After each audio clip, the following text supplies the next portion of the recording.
All right, welcome to Theater Lovers Club Talk, the Actors Night Here. And before we get into the substance with some of my favorite actors here in Santa Fe, I wanted to tell you a little bit about the Theater Lovers Club. Is there anybody here who doesn't know about who we are and what we do? If so, raise your hand. All right, good for us, yeah. Yeah, okay, well, we're on top of it. We try and do these talks, we call them process talks. The talks about what it's like to actually create theater. And it doesn't matter whether it's Lake Charles, Louisiana, or Broadway. We all have stories in common. So if you are interested in joining Theater Lovers Club or being part of making decisions about what our programming is, walk up to anybody sporting one of these nifty little name tags and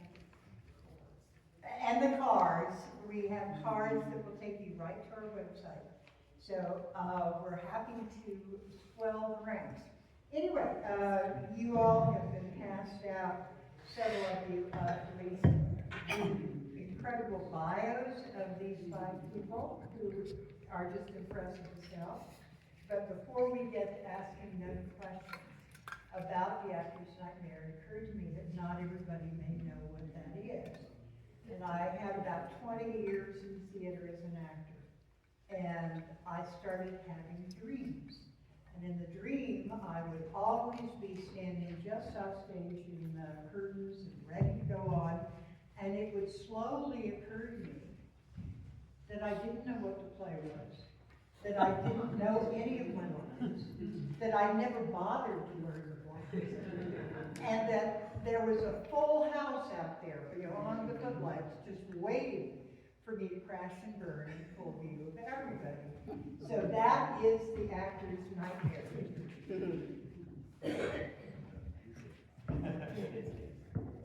Now, first, can you introduce yourself just name real quick, and they can connect it. I'm Brett Black. I'm Jonah Scott Mendelsohn. I'm Jennifer Graves. Nico Ballas. Leslie Dillen.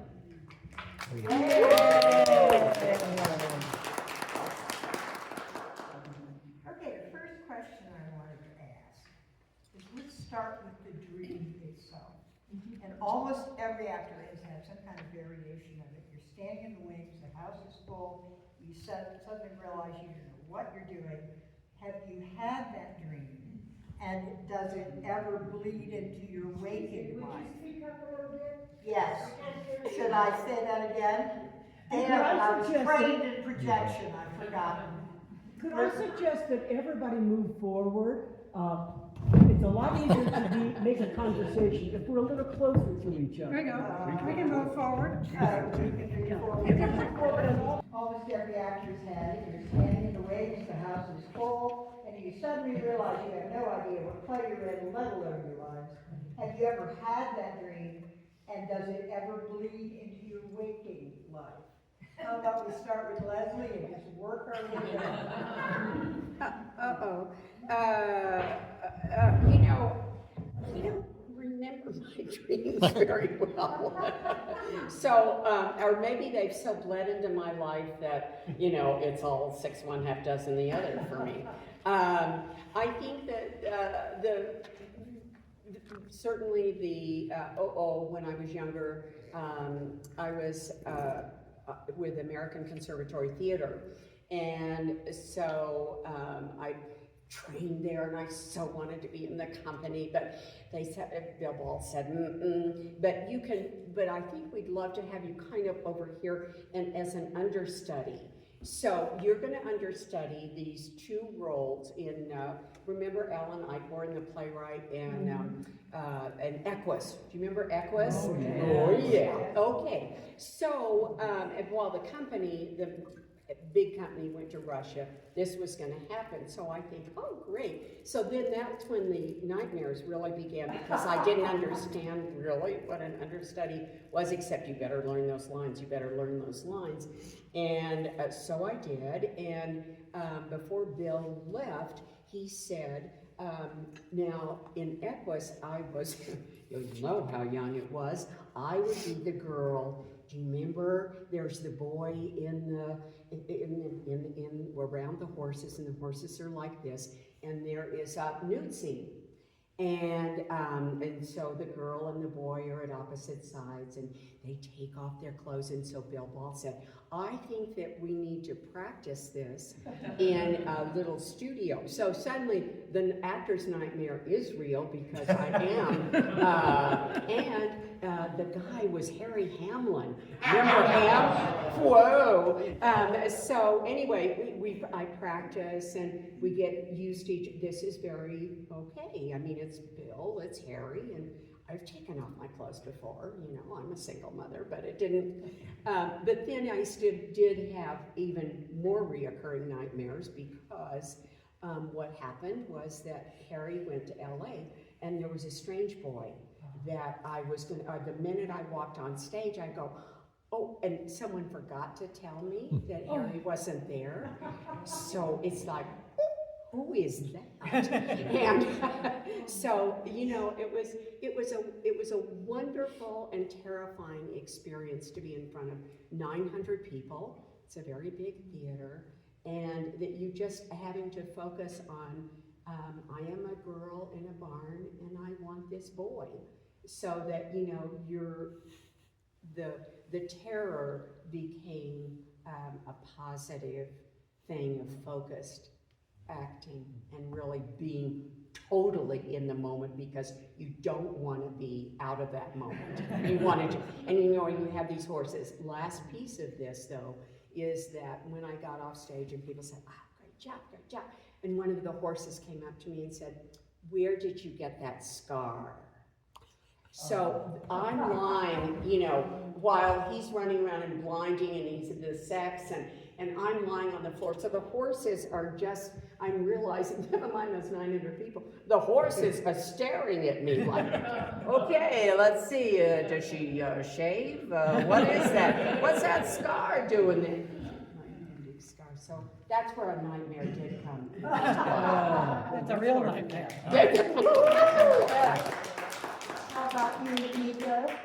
I am sitting in the wrong seat. I have to follow Leslie all night. Damn. Well, I'm glad that you mentioned the nudity, because although that wasn't part of the nightmare, yes, typically in the nightmare I am unclothed. It's like, why have I no costume? Why have I no lines? And what am I doing here? And actually, in reality, I did have that experience, and not in an 800-seat theater, but a much smaller house where the audience was about this far, and I did start the play butt naked. It was Frankie and Johnny and the Clear Balloon, and I am completely naked, and I'm telling you, starting that play, every time the lights barely came up, and all I could think about is, these people in the front row have a very good view of everything. Wow! And the lines, of course, were a relief, but the nudity was a little bit scary. But yeah, that's one way. And then once I did a kind of self-imposed nightmare, so I could completely lose my lines. I'm not sure I wanted to experience what chaos would be like on stage or not. But in the 70s, about 1970 it was, there was a highly experimental production of Revenger's Tragedy I was doing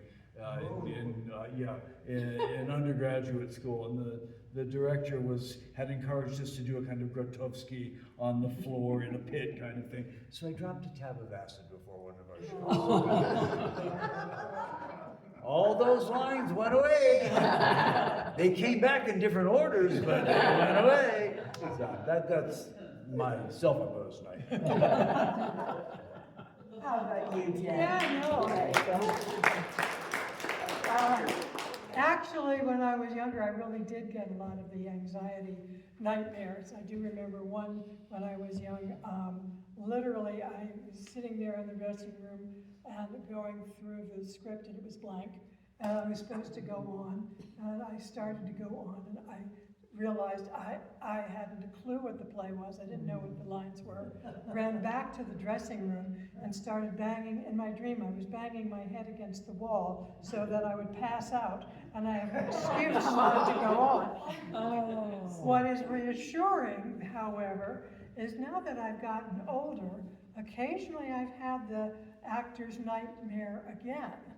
But what's happened is like, oh God, I don't know the lines. Oh, well, I kind of know the play. I know what's happening. I'll just wing it. I'll improv. You know, I can make it up as I go along. And I go out there and I don't panic.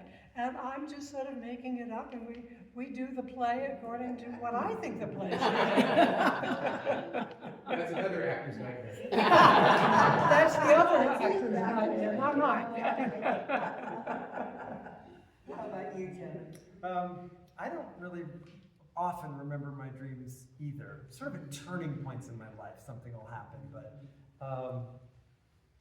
I mean, the biggest fear was the biggest incident that I have to share is I was doing a one-man show. I was self-producing in New York in a little incubator theater called The Tank in Midtown, and they just packed shows in there. That was their model. They gave you free space, split the box with you, and I was hiring people, spending my own money because this was a piece I'd been carrying for 30 years, and WNYC had covered it. They picked it up. It's a World AIDS Day. It's an AIDS memorial piece. And so it was opening night in this theater, and I've got this press, and it's just sort of ballooned into this thing. And I'm back, and I'm like, oh, gotta go use the head before I go on stage. I get in there, and it's a rundown little space, and there's somebody written in black marker on the side of the door. The door's sort of askew. It says, to close door, lift door. So I lifted the door, pulled it shut, did my business. I couldn't get open. I wouldn't budge at all. And it's, 13 minutes before showtime. There's two theaters. My theater is all the way at the end of the night. Fortunately, because I'm doing this solo show, I was in excellent voice, fully resonant, and I'm hollering through this heavy metal door down these concrete hallways. Let me out. And my excellent stage manager came back to give 5 minutes and didn't see me, and heard, and came down and released me in plenty of time. Oh my God. Talk about a dash of adrenaline for going on stage. Whoa. But I'll tell you, one of the nice things about, I then did a workshop of that show here in town, and one of the nice things about Santa Fe is we may have to share a bathroom, but the doors all work. How about you, Brad? Just to reference Jennifer's story, it's like the fact of the matter is, whenever you have one of these dreams, you can't read a script. It doesn't matter if it has any words on it or not. You cannot read it. You can sit there all night long, but there's nothing to be read. And one of the weird ones that I have had for years, and it keeps coming up, I have no idea why, is that I'm getting ready to go on, could be in the middle of the show or the beginning of the show or whatever, I can never find my shoes. My shoes are always missing. It doesn't matter the show, it doesn't matter anything else. It's just I can't find my shoes, and I gotta be out there right now. But that's all. That's hard. That's interesting. Shoes are an interesting one. Wow. Yeah. Okay, how about, let's not only just an actor's nightmare per se, but when I think about the roles I've done, always the trickiest part is when somebody goes up on stage, somebody's supposed to throw you a cue, somebody's supposed to enter in the door and say something, life or death, and nobody shows up and nobody gives you the cue, and the guy looks at you with this indescribable look that says, I have no idea what my line is. So I bet you all have had that experience. When you look back on it, what's the biggest thing you remember about covering for someone who's done something like that? Because, sometimes I have actually seen people just die on stage and there's this silence that goes on and on. And most of the time, people will cover. So how about you, Leslie? Can you Start at the other end. No, sure. What's interesting about the person that goes up is that they'll look at you expectantly, so that it's not like, I didn't, go up. Yeah, I think it's your line. And you're sort of like, huh? I mean, So you see that come across a particular person. I could see when it was coming.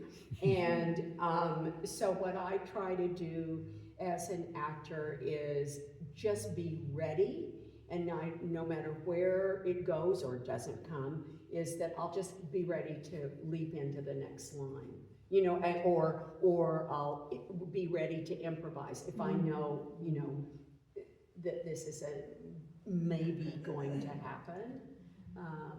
So there's that sort of a little bit of preparation, but you never know. I mean, you don't know from night to night or moment to moment, but that again is back to that staying so fully in the moment and present that you could improvise. I mean, you could, if you're in character, you could talk for quite a while until somebody picked up what was going to happen next. Yeah, so I sort of, you know, embrace that. Yeah. Well, to continue down the line here, trusting the structure of the play has really helped me, because a well-written play, you kind of have a sense of what's coming next and what each individual beat is leading to. As a director, I ask my actors to really understand the flow of the beats of the play, the rhythm of the play, so they can see how A plus B plus C eventually equals the, you know, the curtain, thank you. So that I know as an actor when I'm working, if I have done my homework and structured the play in my own mind, I always try to find for myself entry ramps back onto the freeway, and to know, oh yeah, I'm going up to mile marker 123, and that line is, forsooth, the king is dead, whatever it is. But to know where those entry ramps are, so that if somebody goes up, including myself, I know where to get back on track. Well, that's smart. Yeah. Yeah. No, I was doing The Importance of Being Earnest, and first time in my life I was having a hard time with lines. And part of it was, I blamed it all on Oscar Wilde. But, you know, it was all Oscar Wilde's syntax, I just couldn't get it. And then, but I did pretty well until one performance where I skipped 3 pages and was looking around for again, it wasn't my fault. I was looking around for the entrance of the chaplain, and he was supposed to come on. And I turned around, and Hanya and Vaughn were looking at me with, and I went, oh shit, oh shit, that's not now. I'm supposed to do a whole scene with them. Okay. And so I started making up Oscar Wilde lines. Well, the chaplain isn't here, so let's not wait for him. Let's go ahead and we'll just do whatever we were supposed to do. So then I could pick up where I was supposed to be. But it was the horror on the faces of my fellow actors. No, they did not help me at all. They were going, what are you talking about? It takes a while for them to run through 3 pages of script and then Worst yet, we'll jump in very quickly on that one. I was doing repertory many, many years ago in New England, Shakespeare, and I had 2 different shows that I had significant characters in. And I found myself doing show A, and it might have been R&J, Romeo and Juliet, and in the middle of one of my riffs, I found myself in show number 3, entirely the wrong show. And of course I realized it because there's a little bit of an actor's brain that is watching myself, and I'm like, I'm in the wrong show, and work my way, found a line. Okay, here's a couple that'll take me back, and once again, that entry. But that was really scary. Yeah, it is scary. Scary as it gets. Yeah. Wrong show. Well, it's that look of horror on your fellow actor's Right. face that gives you a clue that you might not be in the right place. You had a question? Yeah, I was just curious, so does the audience know when this happens? Are we all fat down there? I have no idea. Nobody told me that I did anything wrong. Actually, that's a question that we can jump to, because if you have been on stage like this, do you feel sometimes that you've gotten away with it? Or do you feel like, oh my God, everybody knows? How does the audience response either help you or hurt you when something goes wrong on stage. Just don't. And anybody jump in, Jonah, I jumped, you. Yeah, why that's don't you fine. answer? Well, one of the interesting things is that if you've done your work and you're doing a good play, the audience is with you. And actually, some of the best moments in plays have been when something has obviously gone wrong. You know, like oops, that wasn't supposed to happen. Something's gotten dropped, or like there's just a deadbeat. And then when you get back into it, the adrenaline is high, but you plug back into the commitment. I think my favorite disaster story is I was doing a production of Company at a little theater in the Hudson Valley, and we got through the first act, and it was great. And then during intermission, the power went. There was no power. And we had a tiny band. We had 4 instruments, 3 of which were electronic drums, electronic piano, and no lights. And so the director of the theater came out and said, what do you want to do? And the audience said, let's do it. Yeah. So everyone got out their phones and showed the flashlight at us. Our musical accompaniment was the saxophone and a clarinet, like just little parts of it. It was like this bizarre kabuki performance. And we knew the show cold. We could do all the choreography. We did the show, and the audience was 100%. That's lovely. Yeah, Yeah. it was That's absolutely Yeah. extraordinary. Yeah, that reminds me of what happened at the Botanical Garden when we were doing outdoors in the amphitheater, and it was Much Ado About Nothing, and it was getting darker, and that's when the lights overhead are supposed to automatically turn on, and it gets darker and darker as the first act is There's been a power failure. and everybody's trying to see the stage. And of course, the stage manager is running around going, the lights are off. And so an intermission happens, we're all frantic. The power has gone off in the whole area, which we did not know. So again, we made the announcement. We said, okay, we don't know if the power is coming back on. What should we do? A lot of the audience members came forward with their phones.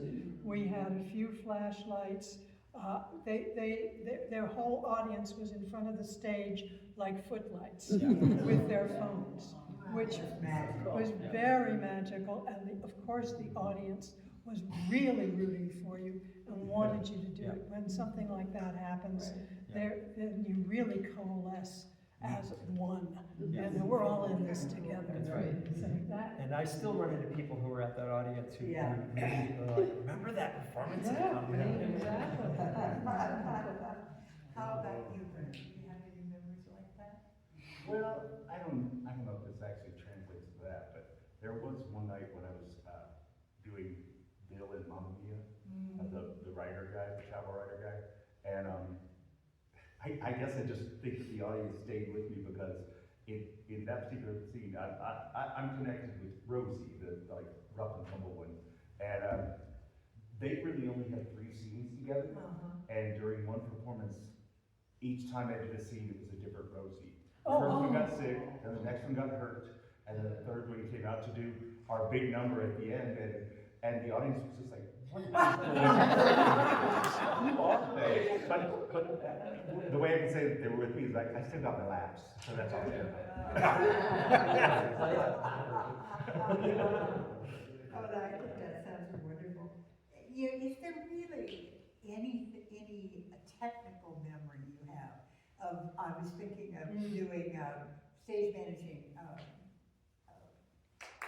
Gypsy Rose Lee one time, and all of a sudden our main lights went out, and she was supposed to be doing the big finale number, and there were no lights. So as an actor, what does that call forth when you have a technical problem? Not somebody going up on you or forgetting your place in the stage, but a prop that has to be there and it's not there, or somebody who actually has to give you a sound effect, and there's no sound effect. Do you have any stories like that? I got a good one. Good. Oh, All right, so missing props. I'm going to go backwards to a production of Romeo and Juliet. I was playing Mercutio, and we had a highly choreographed fight scene between Tybalt and Mercutio, and we had done extraordinary work with a great fight trainer, Stephen White, rapier and dagger, and period costumes, the works. And I had been, it was outdoor theater, it's beautiful, Frederick Law Olmsted Amphitheater in Maine, and where I worked for 3 years, was lucky to have. And during the earlier parts of the play, I'd been chatting up one of the maids or something, leaning against a pine tree, and casually took my dagger out of my waist, my belt, and stuck it in the tree kind of provocatively, and fucking forgot it there. Oh. And I walk out to do the fight with Tybalt, and it was the highly choreographed, beat, beat, beat, beat, beat, and it was thrust and parry, and then on the third or fourth beat, I'm supposed to parry his cut with my dagger, and I do it with my rapier. At which point he, being very astute, looks and says, "That's not right," to himself and to me, and our eyes are like, and so we fumble, and I don't have my dagger over here, and finally he grabs me to him, and we're like wrestling, and I said, "God, just kill me, would you?" So he goes, "Ow!" I said, "I don't care."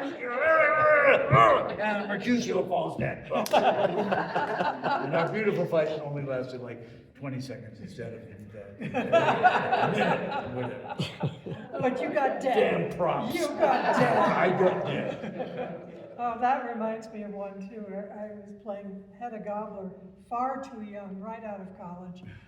She's the daughter of the general in the small town, and very arrogant, and she's decided that none of the local swains are good enough for her. She has her heart set on the one poet, and he's gone off. And so she's finally realizing she has to marry somebody. So she marries the only guy left in town who's not married, who's a professor. And of course she's miserable. And so she's trying to tell the poet to go off, and he comes back to town and she wants him to go off and kill himself magnificently because he hasn't succeeded. And of course he botches it and doesn't die. So in the end, she decides she's going to show everybody how it's done. So at the end of the play, Hedda Gabler goes off into the next room while her husband is sitting there figuring out the poet's work with her rival. And so I'm off into the next act, into the next room, and I close the curtain, I grab the prop gun, and it doesn't go off. Oh, no. I try it again. It doesn't go off. And I yell at the stage manager, "Is there a backup gun?" "No, we don't have a backup gun. It's not going off." And in front, my poor professor husband and my rival are going, "Well, I guess we'd better continue ad-libbing about this really boring script that we're supposed to be doing." And I'm looking at the stage manager. We can't end the play without a gunshot, for God's sakes. And the stage manager is looking like a rabbit in the headlights. And he finally goes off. He finds a piece of wood and slams it on the ground. And all of a sudden, the professor realizes, oh, that was the gunshot.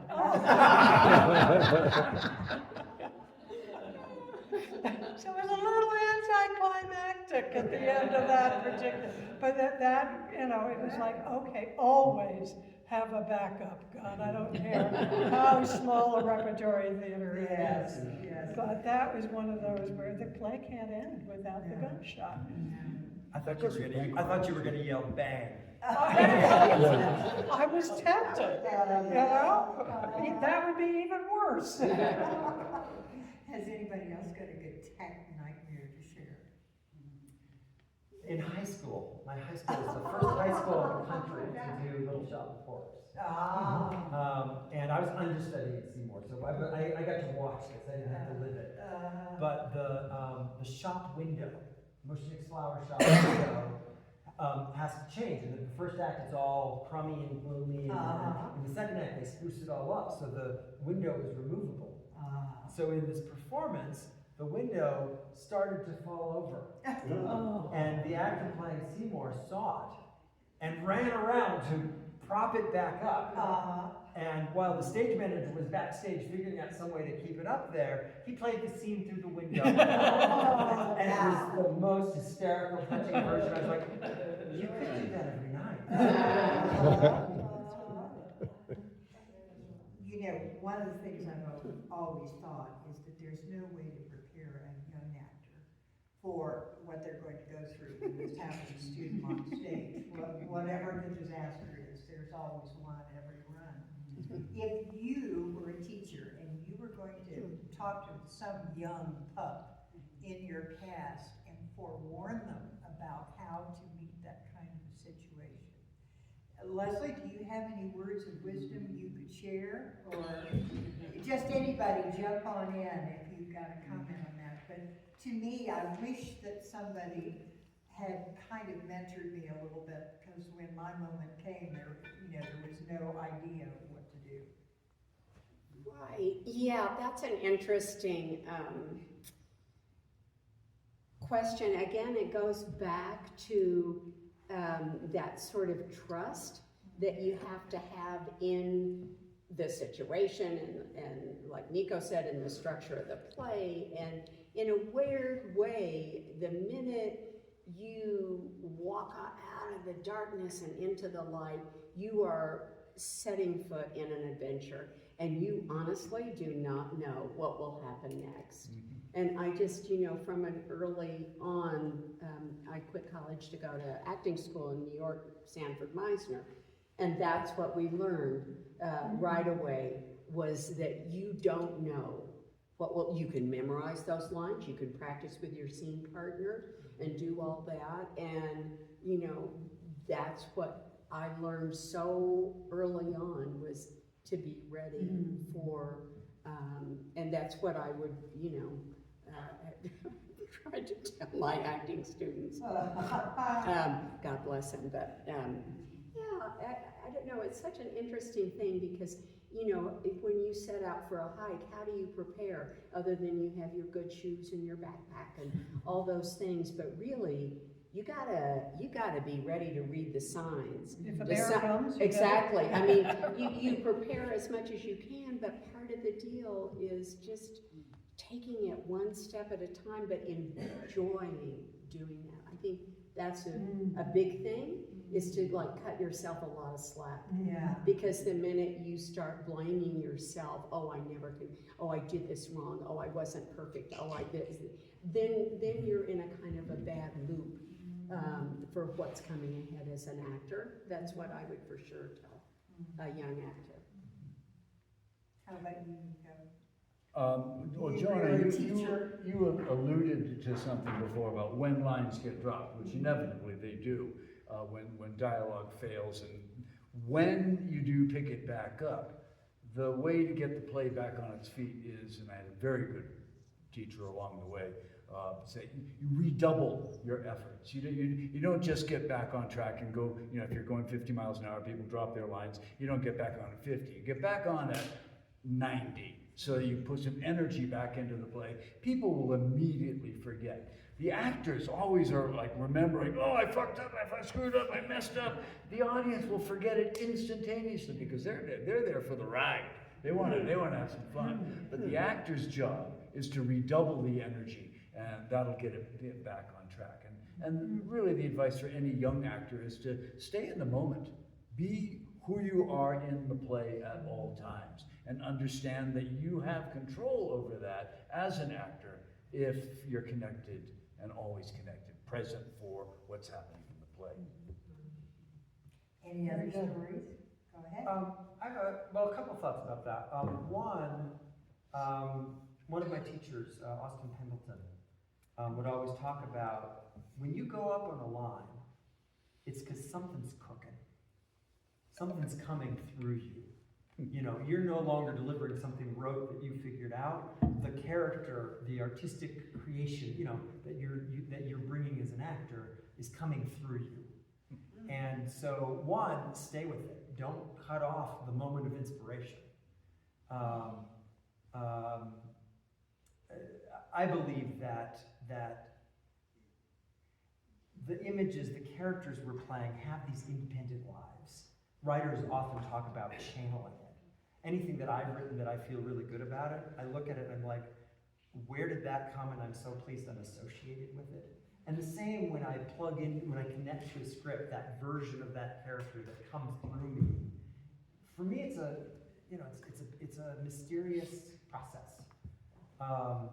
And the other thing that I believe about plays is that, a lot of actors talk about being storytellers, which is a piece of it, but actually if you're doing a scripted play, the writer has told the story. We're there to live it, to dramatize it. Why do we watch Romeo and Juliet to this day and are completely compelled? I mean, my job as an actor is to play that like, this is the time that Romeo and Juliet are gonna come out okay. And so in the moment, I don't know where we're going. In fact, you learn the script and then the best performance is you forget where you're going and it happens fresh for the first time. And so if you work on a play where you're looking at what does my character want, what's in the way, and forget the results, then you learn the play in a different way so that if something goes awry, you're in the moment with people pursuing that. You can say other words and you're in the right track because the play is structured to give you those moments of drama. And then, you learn the lines so the story will take care of itself. But that notion of what it means to really not know, to really give yourself permission. There's a Richard Nelson play about the Apple family where there's an older actor who has dementia and a younger actor who idolizes him. And the younger actor says, it's sort of horrible that you don't remember things anymore, but that's what I'm trying to do, is know the play so well that I can forget it before I walk on stage and it comes to me as if for the first time. That's my very, hot, lofty, pretentious dream in performance. Try and get to that place where we don't know what's going to happen next, what you were saying. Yes. If I may say something, how fortunate you were to have Austin Pendleton as your professor. I want to tell you that I saw him in the 70s in Tartuffe in Cincinnati, and I just knew, and that's one of the best performances I've ever seen. It's wonderful. Yeah, he's Yeah, brilliant. We got about 5 minutes before we'll turn this over to questions from the audience. I also want to say, I'm not sure if my fellow actors agree. That's just my provocative point of view. Here's the last question, and this was not in any of the prep stuff I sent you all. Think of the worst experience you've ever had on stage, whatever the worst disaster that ever happened to you.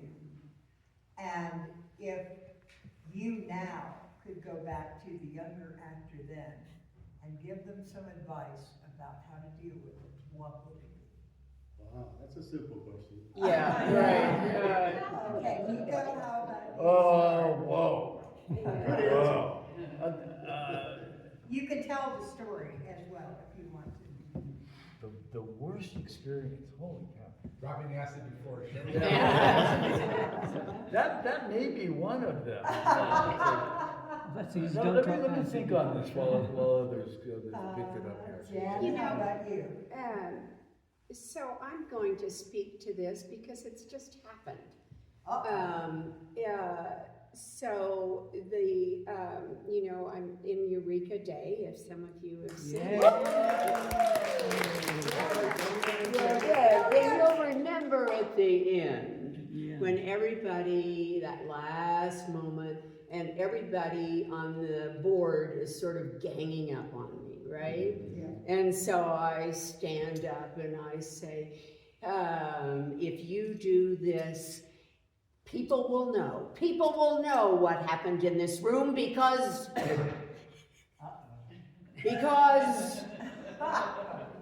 there was nothing in my mind except that I was so full of distress that these people who had been a part of my life And this school, I was so overcome at that moment, but I stayed in it, like whoever was just saying that about you stay in that moment.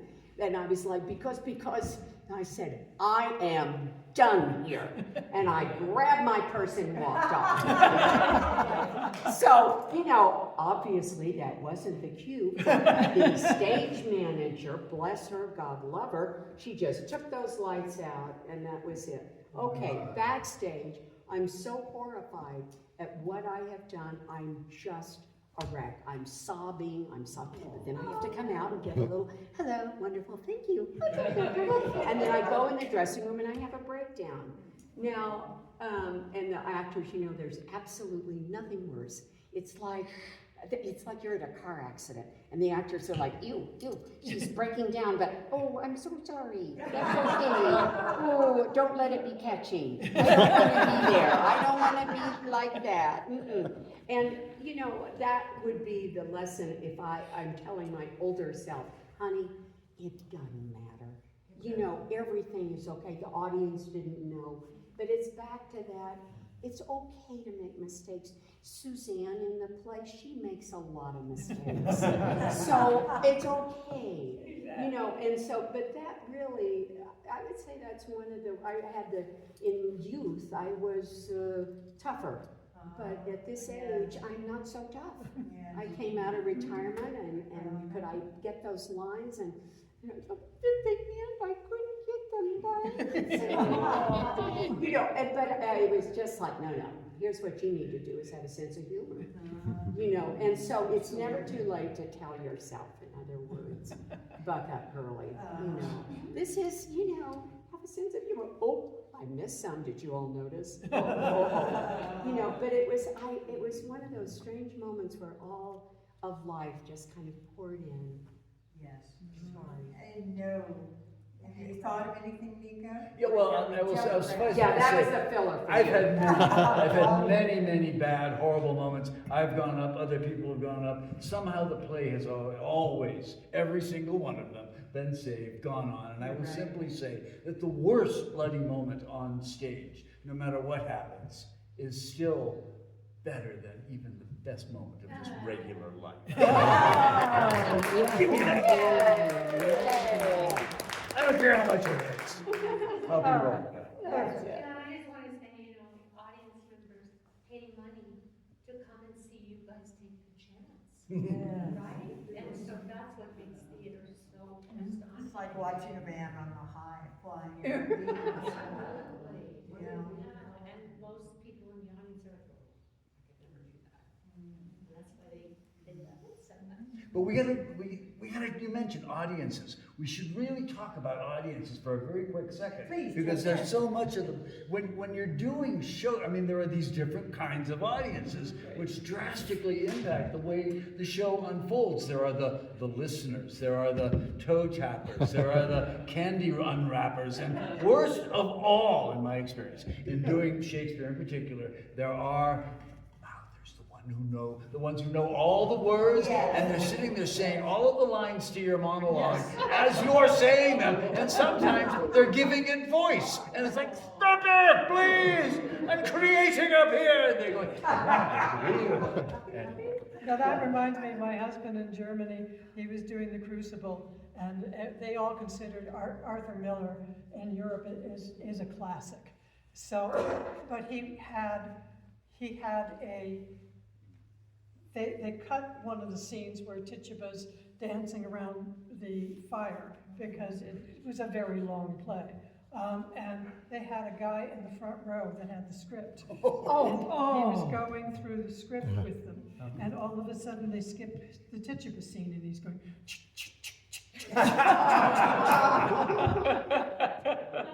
yeah. I had a 5-year-old do to me what you were talking about. We were doing the first Midsummer Night's Dream, and the children sat right in front of the stage because we were outdoors. And there was one little girl whose dad was Oberon. She knew that play back then. She was 5 years old. oh yes. Exactly. But that was amazing. And I have a question. Yes. What was the most beautiful thing that has ever happened to you on stage? Ah, that's a lovely Golly. Well, it may not have been the most beautiful, but it was one of the most enlightening, which is close. I had been an understudy in Shakespeare Repertory Company that I did my formal apprenticeship with a gajillion years ago, and I was playing Gentle Master Fenton in Merry Wives of Windsor. And it went through, in the final moment of the play is Fenton, and I forget the heroine's name, they kiss at the very end of the lights come down. And we would kiss, we would kiss, we would kiss. And we went through the run of 13 or whatever, 14 performances. And on closing night, we kissed, and she stuck her tongue halfway down my throat. And I was like, what? Stays with me to this day. Well, I was a very young actress going off to it wasn't a dinner theater, but it was one of those that showed nothing but comedies in Baton Rouge, Louisiana. So, and then I was the imported New York actress, and then I had a imported fellow actor from New York. We were the quote-unquote equity actors, and he was an older actor. He was probably, I thought he was 90, but he was probably, he may have been in his 70s. And he was supposed to play he was the senator who was my mentor. And I was full of beads, and I was the heroine. And he was dropping lines left and right in performance. And I was too young to know how to deal with it at first.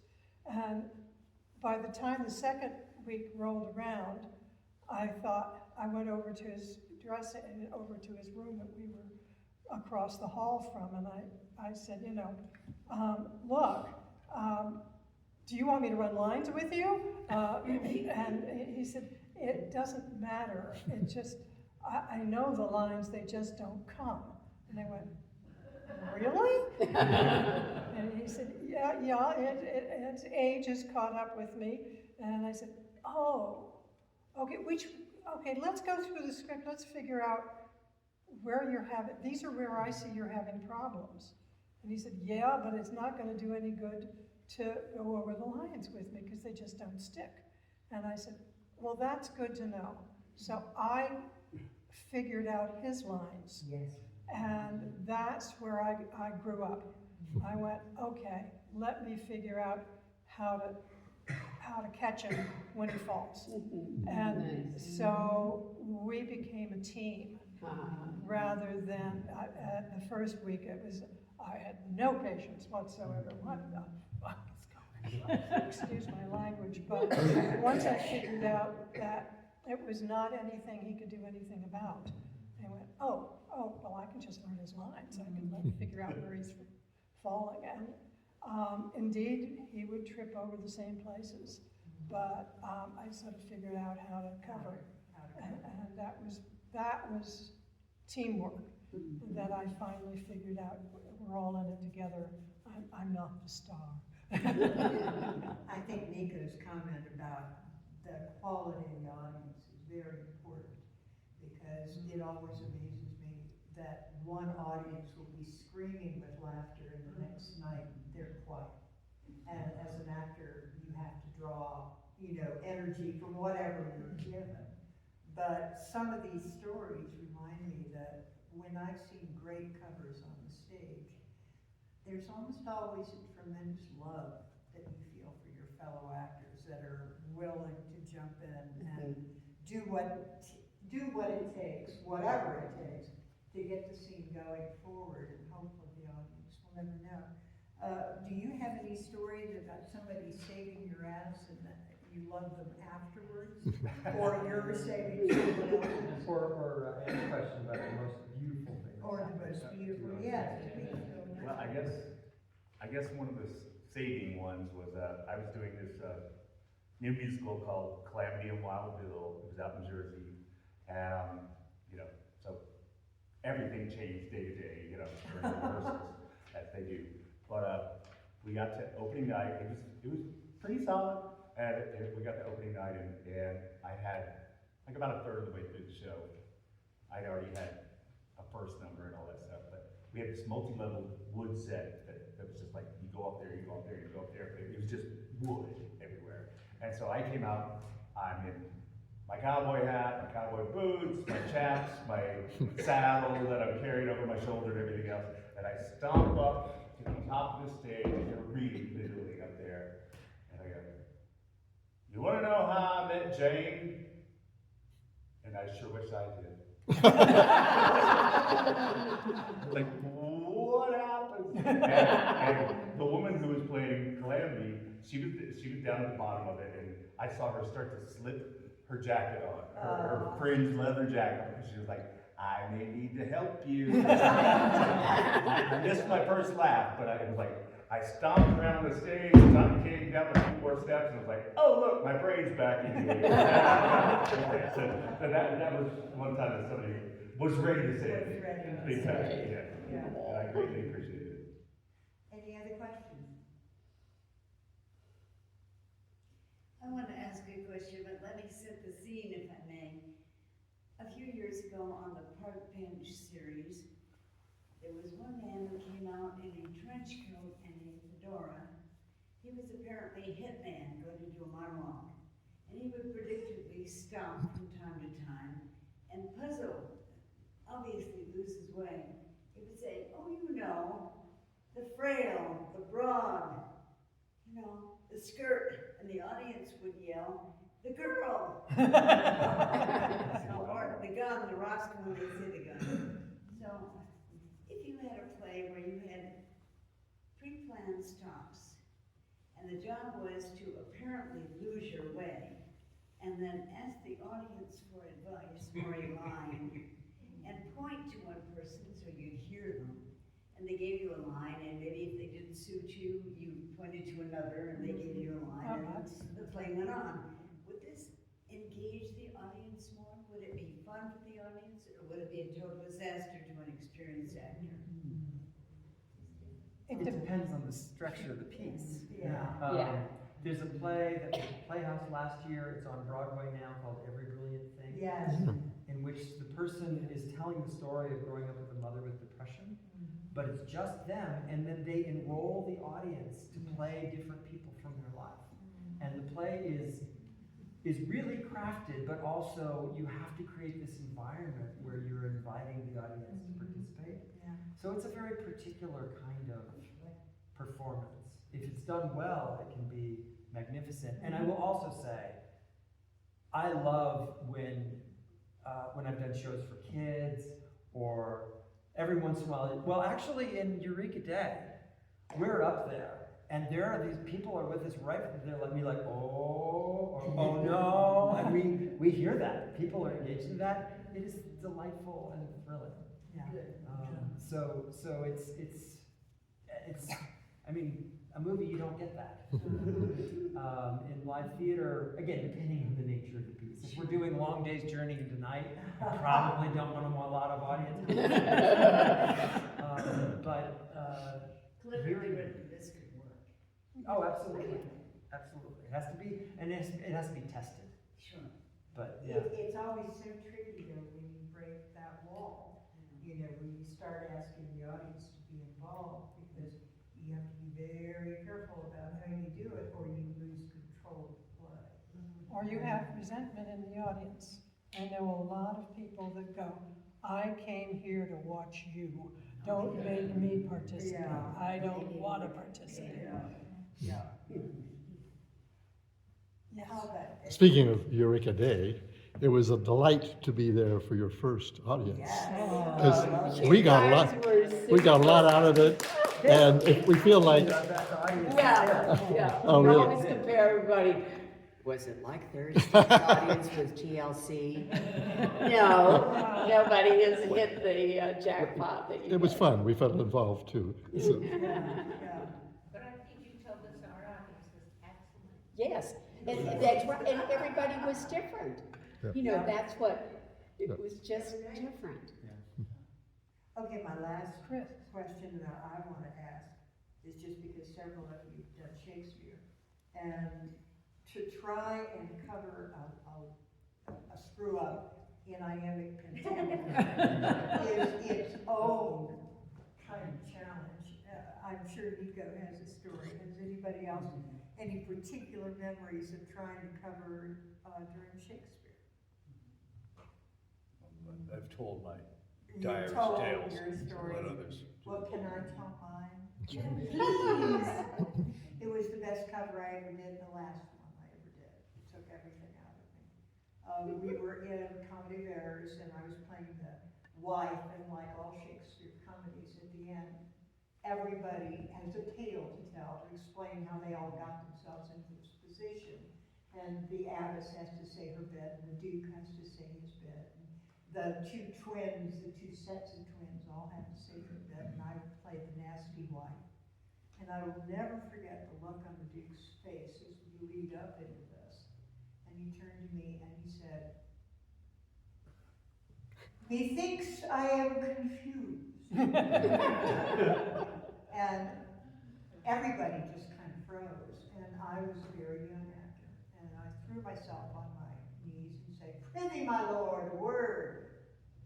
And then I started spitting out everybody else's lines, you know, trying to weave them all together.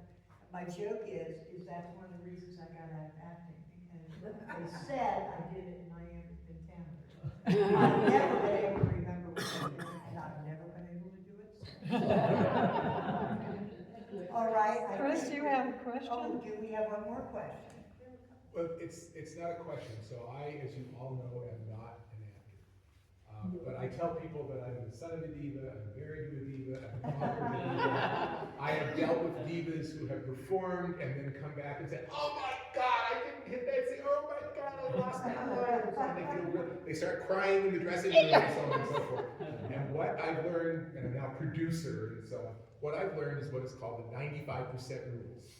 You can do anything in the theater, any sort of a screw up, and 95% of the people in the audience won't know it. Yes, there's the guy in the front row with the script. Yes, there's the guy who is mouthing your lines and so on. They will know it, but 95% of the people won't. And be in the role, sell the story, be the story. Don't tell it, but be the story. And 95% of people will think it's fantastic and buy more tickets. And with that, I think we'll close our talk tonight. Thank you. Thank you.